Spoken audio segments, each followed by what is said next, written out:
Hi friends, AJS ക്രിയേഷൻസിന്റെ പുതിയൊരു എപ്പിസോഡിലേക്ക് എല്ലാവർക്കും സ്വാഗതം. നിങ്ങൾ എല്ലാവരും ആദ്യമായിട്ടാണ് ഈ ചാനൽ കാണുന്നതെങ്കിൽ സബ്സ്ക്രൈബ് ചെയ്യാൻ മറക്കരുതേ. പരസ്പരം നല്ല ഫ്രണ്ട്സ് ആകാമെന്ന് പറഞ്ഞ് നിത്യയും ഹരിയും ഇപ്പോൾ കൈ കൊടുക്കുകയാണ്. ഇത് കണ്ട് സന്തോഷിക്കുകയാണ് അമ്മാവനും സുജാതയും. അല്ലടാ, ഇത്രയൊക്കെ ആയ സ്ഥിതിക്ക് നിങ്ങൾക്കങ്ങ് കല്യാണം കഴിച്ചൂടെ എന്ന് അമ്മാവൻ അവരോട് ചോദിക്കുന്നു. പെട്ടെന്ന് കൈ വലിക്കുകയാണ് നിത്യ. രണ്ടുപേരും ചമ്മലോടെ നിൽക്കുന്നുണ്ട്. എന്നിട്ട് നിത്യയുടെ വീട്ടിലേക്കും ഹരിയുടെ വീട്ടിലേക്കും പോകുന്നു. ഹരിയോട് അപ്പോൾ അമ്മാവൻ പറയുന്നു, അല്ല, ഞാനൊരു ചോദ്യം ചോദിച്ചായിരുന്നു. അപ്പോൾ ഹരി അമ്മാവനെ ശരിയാക്കി തരാം എന്ന മട്ടിൽ തലയും കുലുക്കി അകത്തേക്ക് പോകുന്നു. ചിരിച്ചുകൊണ്ട് സുജാത അമ്മാവനോട് സംസാരിക്കാനായി വന്നു. സുജാതെ, അത് നമ്മൾ ചോദിച്ച സമയം തെറ്റായി പോയോ എന്ന് അമ്മാവൻ സുജാതയോട് ചോദിക്കുന്നു. ആ ചോദ്യം അവരുടെ മനസ്സിൽ അങ്ങനെ കിടക്കട്ടെ, അവർ തമ്മിൽ ചേർന്നേ പറ്റൂ. ഹരിയെ ഞാൻ എന്റെ മകനായി സ്വീകരിച്ചു കഴിഞ്ഞു എന്ന് സുജാത പറഞ്ഞു. പത്മയും എന്റെ മോള് തന്നെയാണ്, അതിൽ ഒരു മാറ്റവുമില്ലെന്ന് അമ്മാവൻ. ഇനിയെല്ലാം ദൈവം തീരുമാനിക്കട്ടെ എന്ന് അദ്ദേഹം പറഞ്ഞു. ശേഷം കാണിക്കുന്നത് ജീവൻ ഇപ്പോഴും ആശുപത്രിയിൽ അബോധാവസ്ഥയിൽ തന്നെയാണ്. തൊട്ടരികിൽ സിസ്റ്റർ ഉണ്ട്. ഇപ്പോൾ ജീവന് ചെറിയ ബോധം വന്നിരിക്കുകയാണ്. എന്നെ ഇവിടെ കൊണ്ടുവന്നത് ആരാണെന്ന് ജീവൻ ചോദിക്കുമ്പോൾ ആ സിസ്റ്റർ പറയുന്നു, ഹരി എന്ന് പറയുന്ന ആളാണ്. അയാൾ പോയി, ഡോക്ടറിനോട് ചോദിച്ചിട്ടാണ് പോയത്. നിങ്ങൾ ഇവിടുത്തെ പേഷ്യന്റ് ആണല്ലോ എന്ന് സിസ്റ്റർ പറയുന്നു.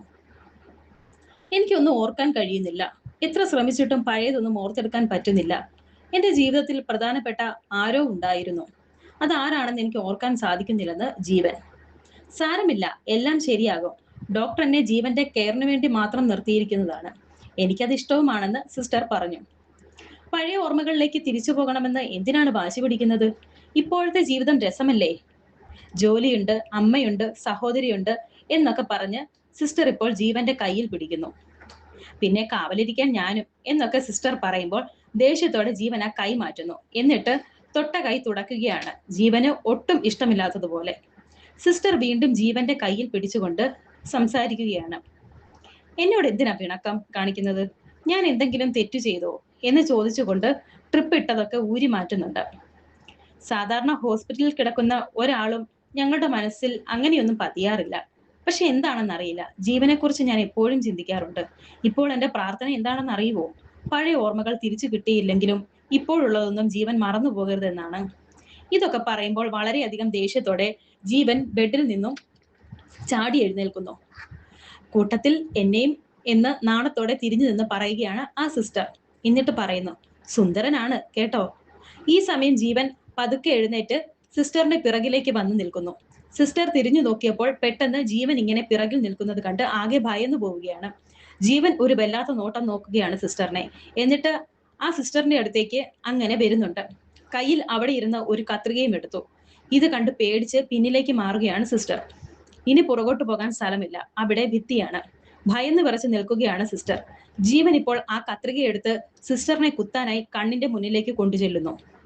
എനിക്ക് ഈ ലോകത്ത് ആരെയും വേണ്ട, നിന്നെയും വേണ്ട. എന്റെ ഓർമ്മകളിൽ ഒറ്റയാളേ ഉള്ളൂ, മനസ്സിലായോ എന്ന് വളരെ ദേഷ്യത്തോടെ പറയുന്നു.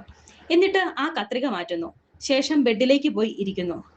ജീവൻ ഒറ്റ ഓർമ്മ മാത്രമേ ഉള്ളൂ, അമ്മയുടെ കൂടെയുള്ളത് ആരാണ്, അമ്മ മറച്ചു വെക്കുന്നത് ആരെയാണ്, ഞാൻ കണ്ടെത്തിക്കോളാം. ശേഷം കാണിക്കുന്നത് സ്കൂളാണ്. ഇന്നാണ് അവിടെ ഫംഗ്ഷൻ നടക്കുന്നതും ചീഫ് ഗസ്റ്റ് എത്തുന്നതും. ചീഫ് ഗസ്റ്റായ വീണയെ സ്വീകരിക്കാൻ ബൊക്കയുമായി നിൽക്കുന്നത് നിത്യ തന്നെ. പിന്നെ ബാക്കി ടീച്ചേഴ്സും ഉണ്ട്. ഒരറ്റത്ത് അമ്മാവനും ഹരിയും നിൽക്കുന്നുണ്ട്. നിത്യ ടീച്ചറിനോട് ബാക്കി ടീച്ചേഴ്സ് പറയുന്നുണ്ട്, ഈ ഒരു സെലിബ്രിറ്റിയെ കുറിച്ച് ഞാൻ ആദ്യമായിട്ടാണ് കേൾക്കുന്നത്. ഓരോരുത്തരുടെയും ഭാഗ്യം, അല്ലാതെ എന്ത് പറയാനാ. ഇതേ സമയം ഹരി അമ്മാവനോട് പറയുന്നുണ്ട്, ചീഫ് ഗസ്റ്റ് ഇപ്പോൾ വരും എന്ന്. ചീഫ് ഗസ്റ്റ് എന്നെ ആ കാഴ്ച കാണിക്കാനുള്ള നിർബന്ധം കൊണ്ടല്ലേ ഇവിടെ പിടിച്ചോണ്ട് വന്നത് എന്ന് അമ്മാവൻ. കല്യാണി അവളുടെ കയ്യിൽ നിന്ന് സമ്മാനം വാങ്ങിക്കുന്നത് എനിക്കൊന്ന് കാണണം, അതെന്റെ വാശിയാണ് എന്നൊക്കെ ഹരി പറയുന്നു. അങ്ങനെ വീണ ഇപ്പോൾ അവിടേക്ക് എത്തിയിരിക്കുകയാണ്. എല്ലാവരും ആകാംക്ഷയോടെ നിൽക്കുന്നു. വീണ വന്നിറങ്ങുമ്പോൾ കണ്ടപാടെ നിത്യയ്ക്ക് മനസ്സിലായി ഇത് വീണയാണെന്ന്. ഒരു ഞെട്ടലോടെ തന്നെ നിത്യ വീണയെ നോക്കി നിൽക്കുന്നു. ഇതേ സമയം വീണയുടെ ആ പഴയ കാലത്തെ പറ്റി ഓർക്കുകയാണ് ഹരി. ദേഷ്യത്തോടെ അമ്മാവൻ വീണയെ നോക്കുകയാണ്. കുഞ്ഞിനെ പറ്റി വീണ പറഞ്ഞത് ഹരി ഓർക്കുകയും കല്യാണിയുടെ മുഖത്തേക്ക് നോക്കുകയും ചെയ്യുന്നു. ഇതേ സമയം നിത്യ വീണ്ടും വീണയുടെ മുഖത്തേക്ക് നോക്കിയിട്ട് മനസ്സിൽ വിചാരിക്കുന്നു, ഇത് വീണയാണോ എന്ന്. നിത്യ തന്നെ വീണയ്ക്ക് ബൊക്കെ കൊടുത്ത് സ്വീകരിക്കുന്നു. എന്നിട്ട് എന്നിട്ട് വീണ എന്നെ ഓർക്കുന്നുണ്ടോ എന്ന് ചോദിക്കുന്നു. ഇല്ലല്ലോ, താൻ ആരാണെന്ന് വീണ ചോദിക്കുന്നു. താൻ എന്നോട് സംസാരിച്ചിട്ടുണ്ടെന്ന് നിത്യ പറയുമ്പോൾ വീണ പറയുന്നു, ഞാൻ എവിടെ ചെന്നാലും എന്റെ പരിചയക്കാരാണെന്ന് പറഞ്ഞ് എന്റെ അടുത്ത് ഒരുപാട് പേര് വരുന്നുണ്ട്. എക്സ്ക്യൂസ് മീ, ഞാൻ ഒരു സെലിബ്രിറ്റിയാണ്. എന്നെ പേരെടുത്ത് വിളിക്കുന്നത് എനിക്കിഷ്ടമല്ല. കോൾ മീ മാഡം എന്ന് വീണ ഇപ്പോൾ പതിയെ പറയുകയാണ് നിത്യയോട്. അത് കേട്ടതും നിത്യ മാഡം വരൂ എന്ന് പറഞ്ഞ് വീണയെ കൂട്ടിക്കൊണ്ടു പോകുന്നു. ഇന്നത്തെ പ്രോഗ്രാം ചാർജും മാഡത്തിന്റെ കാര്യങ്ങൾ നോക്കുന്നതും പത്മ ടീച്ചറാണെന്ന് പ്രിൻസിപ്പൽ പറയുമ്പോൾ പത്മയോ എന്നിങ്ങനെ നിത്യയെ നോക്കിയിട്ട് വീണ ചോദിക്കുന്നുണ്ട്. അതെ പത്മ, നിങ്ങൾ പരിചയപ്പെട്ടില്ലേ എന്ന് പ്രിൻസിപ്പൽ ചോദിക്കുന്നു. അതിനിടയിൽ ഒരു കുട്ടി അകത്തേക്ക് കയറാൻ പോകുമ്പോൾ വീണയെ വന്ന് തട്ടുന്നു. ഇത് കണ്ട് വീണ ആ കുട്ടിയെ തല്ലുന്നു. കുട്ടിയെ നിത്യയുടെ അടുത്തേക്ക് പിടിച്ചുകൊണ്ട് നിത്യ ഏയ് എന്ന് ദേഷ്യത്തോടെ പറഞ്ഞുകൊണ്ട് വീണയെ നോക്കുമ്പോൾ പത്മ ടീച്ചറെ എന്ന് പ്രിൻസിപ്പൽ വിളിക്കുന്നു. ഈ സമയം അമ്മാവൻ പതിയെ അവിടെ നിന്നും പോകുന്നു. അവർ അങ്ങോട്ടേക്ക് പോയ സമയം നിത്യ പ്രിൻസിപ്പലിനോട് പറയുന്നുണ്ട്, മാഡം നമ്മുടെ സ്കൂളിലേക്ക് വന്നിട്ട് നമ്മുടെ കുട്ടികളെ അപമാനിക്കുക എന്ന് വെച്ചാൽ പോട്ടെ ടീച്ചറെ, അവർ നമ്മുടെ ഗസ്റ്റ് അല്ലേ എന്ന് പ്രിൻസിപ്പൽ പറയുന്നു. അതിനങ്ങനെയാണോ ചെയ്യേണ്ടത് എന്ന് ദേഷ്യത്തോടെ നിത്യ ചോദിക്കുന്നു. പോട്ടെ ടീച്ചർ, ടീച്ചറിന്റെ രോഷം എനിക്ക് മനസ്സിലാകും. ഇപ്പോൾ നമ്മൾ എന്തെങ്കിലും അവരെ പറഞ്ഞാൽ അവർ ഇവിടെ നിന്നും ഇറങ്ങിപ്പോകും. ഫംഗ്ഷൻ കൃത്യമായി നടന്നില്ലെങ്കിൽ മാനേജ്മെന്റിനോട് ഉത്തരം പറയേണ്ടത് ഞാനാണെന്ന് പ്രിൻസിപ്പൽ പറയുന്നു. തുടർന്ന് അമ്മാവൻ ഇങ്ങനെ പതിയെ വീണ വരുന്ന ഭാഗത്തേക്ക് പോകുന്നുണ്ട്. അവിടെ ഒരു മരത്തിന്റെ അടുത്ത് ചെന്ന് നിന്ന് വീണയെ വളരെ ദേഷ്യത്തോടെ നോക്കിക്കൊണ്ട് അവിടെ എന്തൊക്കെയോ പരതുകയും ചെയ്യുന്നുണ്ട്. അവിടെയൊന്നും ഇല്ലെന്ന് കണ്ടപ്പോൾ കാലിൽ കിടന്ന ചെരിപ്പൂരി വീണയുടെ മുഖത്തേക്ക് എടുത്ത് ആരും കാണാത്ത വിധം എറിയുകയാണ്.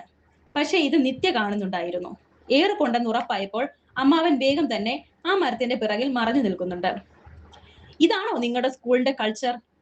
ഒരു സെലിബ്രിറ്റി ഗസ്റ്റിനെ ചെരുപ്പറിഞ്ഞ് വീഴിക്കാൻ വേണ്ടിയാണോ നിങ്ങൾ എന്നെ വിളിച്ചത് എന്നൊക്കെ ദേഷ്യത്തോടെ വീണ ചോദിക്കുന്നു.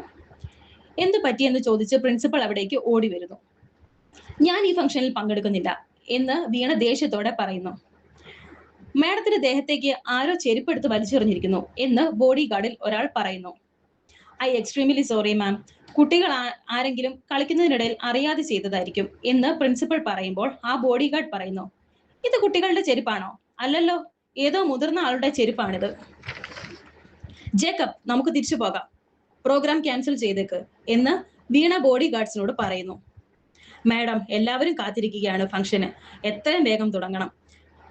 മാഡം ഇവിടെ വരെ വന്നിട്ട് തിരിച്ചു പോകുന്നത് ഞങ്ങൾക്കും മാനേജ്മെന്റിനും നാണക്കേടാണെന്ന് പ്രിൻസിപ്പൽ പറയുന്നുണ്ട്. നിങ്ങളെപ്പോലുള്ളവർ നാണം കെടണം.